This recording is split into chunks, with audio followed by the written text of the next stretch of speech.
What's up guys? So some more spoilers have been coming out and I haven't been following up through with them because there wasn't any new mechanics, but looking at some of the more recent ones, I have to say that the set is looking absolutely insane. I wanted to focus on two of the green ones that I saw today, which was the Sorceress of Heavenly Wind Melfi and Heavenly Gust. Ironically, it has both Melfi on it, which is really cool because Melfi was like one of the first stamp cards that we saw back when MOA was released, and that's when they were doing like the full art stamps and everything, and she was really underwhelming, so it kind of sucked that like one of the most like beautiful cards we were getting in terms of just everything. Like Melfi's a really like pretty girl, the colors on the card were just flawless, the stamped version of that card is just beautiful, and it kind of was a bummer because we never got to use her, and now she's actually going to see a ton of play. So the Resonator Melfi is a 3/6 and she's a 2-drop, so 1 green, 1 colorless. She has Quick Cast, which is really rare on Resonators nowadays. We don't really see them as much,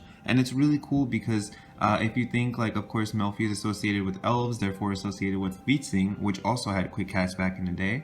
And Melfi's effect is when this card enters your field, prevent all damage that will be dealt to target J/Resonator this turn if you play 2 or more cards this turn. What some people haven't been understanding is this doesn't have to be the 3rd card you play. It can technically be the 2nd card you play, because let's say you play like a Wall of Wind and then they do something else, they attack with the Resonator they control, and you drop Melfi. Melfi is the 2nd card you've played, and then her enter goes on chase, and then so when it resolves, it already checks that she was the 2nd card. So technically it's just, I think Torrent is what this is going for, but the Resonators that have Torrent, as I explained, don't specify that they have Torrent. It's kind of just like a keyword on like chance, but a Resonator just says 2 or more, but it just means because that card itself is a 2nd card, whereas with the spell it's like in the chase, so it works a little bit differently, because when it resolves it's just like in the graveyard. So they just worded it differently, but yeah, both like let's say Torrent, if it says 1 or more cards, and a Resonator that says 2 or more cards,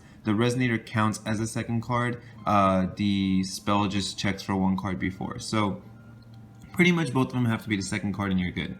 But once again, you see how like this effect is so close to Feetsing, and we've already seen like the Familiar of Holy Wind, Lightning Bolt as Thunder, and like with little changes to both of those cards. But this is really cool. We're getting a 2-drop Feetsing with a little bit more of a requirement, and it also doesn't prevent damage from the card, like the Resonator itself. It prevents damage to a card, but it's really cool because it also says J/Resonator, and we've been seeing a lot of J-Ruler hate in terms of damage from stuff like Earther and stuff like that. So it's nice to know that there's some J-Ruler protection out there as well. Of course, this wouldn't stop Black Moonbeam, but we have Wind Secluded Refuge for that.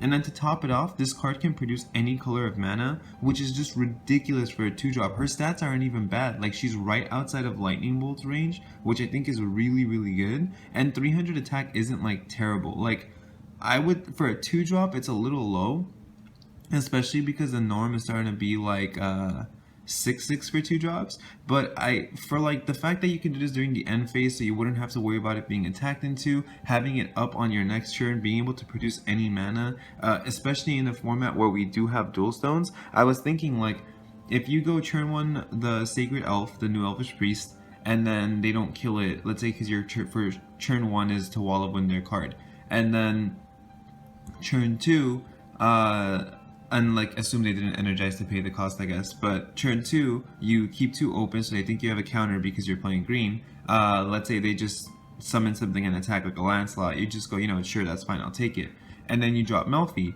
and on your next turn, if you've hit 1 deep wood, if you're playing like blue-green at all, if you tap your 3rd stone and one of those 3 stones is deep wood, which if you do run 4 deep wood, that's a really, really high chance. You could literally like use a deep wood and Melfi as blue, even if you didn't have 2 deep woods, and just produce like 2. Use the Sacred Elf in your other 2 mana and just drop Captain Hook and bounce 2 of their stones, and like they're just at 2 stones. So like that's crazy. Like, I think that's gonna be like, of course it's like they don't have to kill the Sacred Elf and we have Lightning Bolt which kills it. They also have to not have a response after you summon the Melfi and all this kind of stuff. So it's not gonna happen like every single game or anything, but I think that's just really, really, really good. Not to mention, like, if you play like, let's say, blue-green and black-green, because I think black-green's gonna be really good in the Feetsing deck as well. Just because the Alice of Shadow pumps up all the tokens by 200, but if you, let's say, have the black green but you need a blue and you're splashing something like Space Time Anomaly, Melfi really helps use cards like that too. So Melfi is just like really, really, really good. I can't get over how incredible these new cards are. And then for Heavenly Gust, this was the card where everyone was just like really just like, wow, like Force of Will really, really hates Regalias. But so it's a 2-drop instant that just says destroy target edition or Regalia, and that's really good that it's both, because like this card automatically just replaced like Blessed Holy Wolf in every way possible if you have green, just because it's like I'm not gonna care to still have the creature on board, because that's what made Blessed Holy Wolf so good. Like I'm not gonna care to have that if I can also hit Regalias, because it's a really, really big part of the game as well. And the fact that when you play this card as your second card, you destroy all additions and Regalias is just absolutely insane. Even if people like aren't playing all of the Regalias after this card comes out because they know like that it might get destroyed, it's like if I know that you have a relevant Regalia on the field and I was going to destroy that one Regalia anyway, but now I get to destroy all your additions and Regalias anyway, and you might have more in your hand, but like who cares, because like they don't really do anything, you know, like if you have like a Leviathan and a Dead Scythe in your hand and you didn't play it, like sure, if I destroy the relevant ones on the field, you just have like 2 dead cards in your hand anyway. When you play those, nothing really happens. Like, especially with all the J-Ruler hate we have nowadays, like Regalias are really, really, really slowly starting to shift out. I've been saying for the longest that like I really want them to be gone. I just don't think that it really makes, like, it takes away from Force of Will what made it so great in the first place. If you've been playing since the beginning, you kind of get that feel of like they're these cards that don't really feel like anything happens, and so except for like Scions and Reflex anyway, and Leviathan's really good too, but like it's just good for the swiftness. It's not even because of the damage, but like Change the World let you draw a card, so it replaced itself, and so it automatically didn't feel like you were losing a card. But like if you play a heavy Regalia deck and like your J-Ruler dies, you just realize how like these cards are just useless. But I really like this card. I think it's like, even if it seems a little harder to use because I feel like people are kind of a little too scared of Heavenly Gust, I think it's like its existence being enough to destroy certain cards makes it really good. Like the fact that like Barrier of Shadows is such a big card, and I think it's really going to continue to be a big card. This destroys that as well. It's really like, I'm still gonna probably be maining Barrier of Shadows because like I'd rather them go out of their way to destroy it than do something else with 2 mana that might progress their game.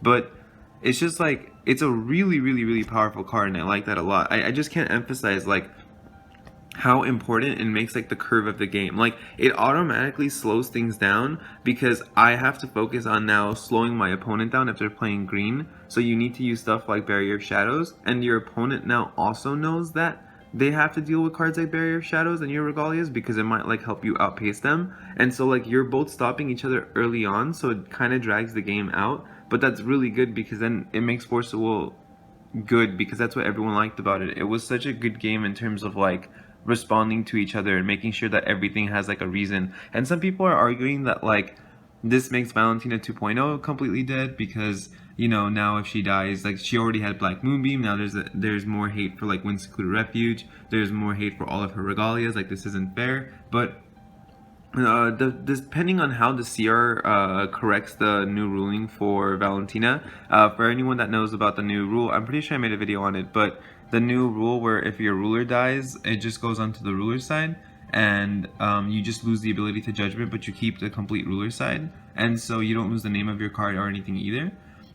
That's really cool because it hasn't been like 100% confirmed because we have to wait for the CR, but from what Stephanie Shaw has been saying is if your Valentina dies, as of right now, starting in September anyway, until the CR addresses it, the way it should work is she still keeps the name of all the rulers and all of their god arts. So you, from your ruler side, you would be able to use god arts. And I think like, I'm actually totally okay with that. Like, that's some scary stuff. Like, it really is really scary because if she Persia God's Arts, like after you had to go out of your way to like Black Moonbeam her and destroy all of her Regalias and stuff, it's gonna feel really annoying because like that's a lot of advantage that she's getting. But she's just so easy to outpace nowadays, and she just has like so much hate for her deck that if I had to also deal with like a Persia God Art or maybe like an Arla God Art that's gonna wipe my field, I'm kind of okay with that. The only thing that makes it a little scary is Arla's God Art with Deadside would steal like your entire board, which is kind of not cool.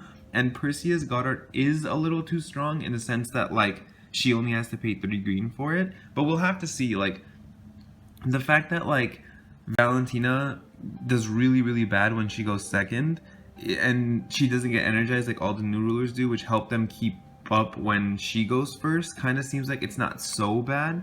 And then like I can't really see like any new cards helping her deck too much, other than maybe like her using Heavenly Gust to deal with like Barrier of Shadows or stuff like that. Or if she's playing green, like Melfi would help her accelerate her like J-activate and stuff.